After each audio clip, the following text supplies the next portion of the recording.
Hello and welcome to the Hoof GP YouTube channel. My name's Graham Parker, and in this episode we're going to take this long, gnarly, overgrown claw and hopefully get it back perfect again. Quickly in the comments, let me know if you think it's possible. When I see you dance and the moment comes when I fall and time goes slow, I fall into you. So here's a quick look at how she looked beforehand. I couldn't get a really good shot of this because she was actually in the crush behind my crush. Clearly she is very overgrown and extremely uncomfortable because of it.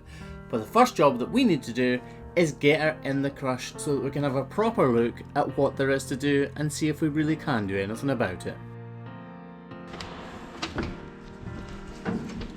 So this claw is actually twisted and rotated. It's called corkscrew claw, and it's why this wall horn actually looks like it's bending over and why it's grown so much.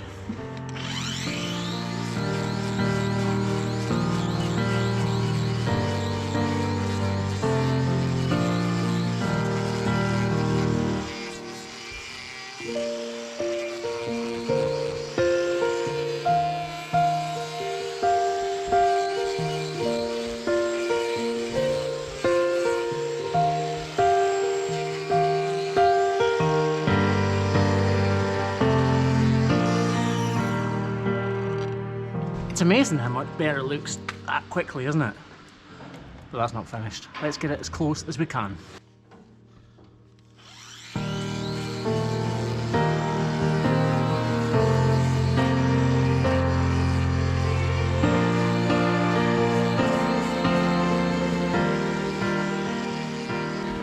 Once we've got the length and height correct, we need to try and get that pedal bone, which is inside it, rotating to rotate back the way it should be. And we also need to model it to make sure there's no problems right in there.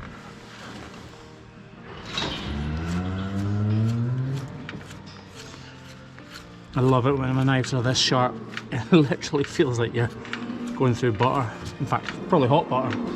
I know it's a silly old saying, but it's like a hot knife through butter, and that's honestly what it feels like. Look, there's no power or pressure having to be put on that to get it off.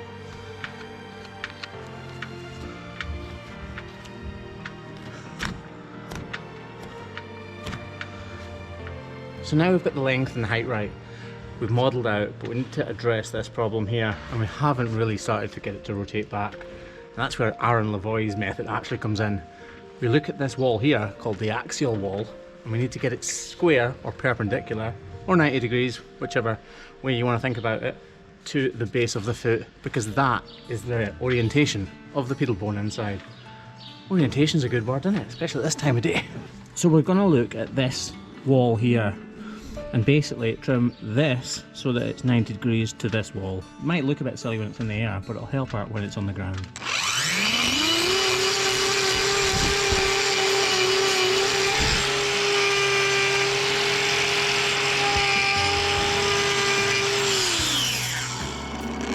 Right, now we've done that, we're going to address this situation here, this cracking. I don't think it's causing our pain, but it definitely could be, so we're going to reduce these cracks and get the weight off that area. And if you're not totally sure what this could have turned into, or don't quite believe it could be that serious, just hold up 30 seconds or so.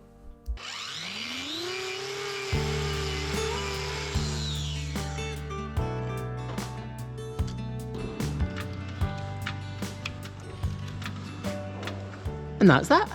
I didn't film trimming the second foot, but actually, as you can see, she has developed a white line problem, where the problem was starting to develop on that other foot. This has become much more seriously, so we've trimmed it right out, sprayed it with iodine, a block, and I'm just about to put an iodine wrap on it.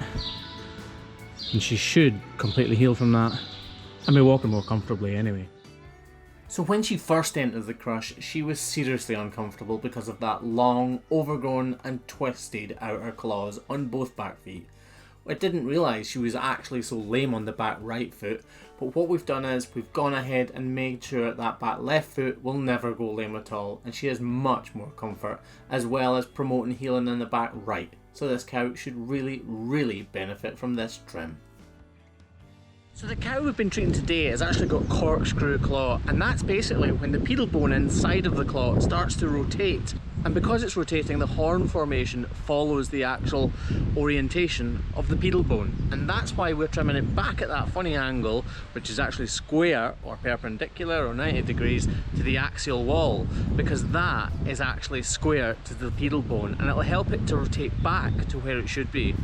There are lots and lots of opinions as to why corkscrew claw actually happens in cows. A lot of people think it's hereditary. Some people think that it's actually the environment the cows are living in.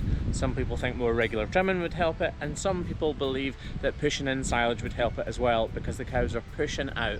What I do know is that it's almost always linked to ligament damage further up the ankle, and that allows the pedal bone to rotate. So if the ligament isn't as strong on one side of the bone, it allows it to shrink down and start to rotate under. And as the foot grows longer and longer, it actually exacerbates the problem or makes it worse. So by trimming in this kind of unusual fashion, you're actually going to help the cow's long-term comfort, and you can actually start to rotate that pedal bone back to where it should be. Not in every case, but definitely in a lot of them. Anyway guys, I've been Graham Parker, this is the Hoof GP, and you've been awesome. Thanks very much for watching folks, and if you like the video, smash that thumbs up button. Ciao!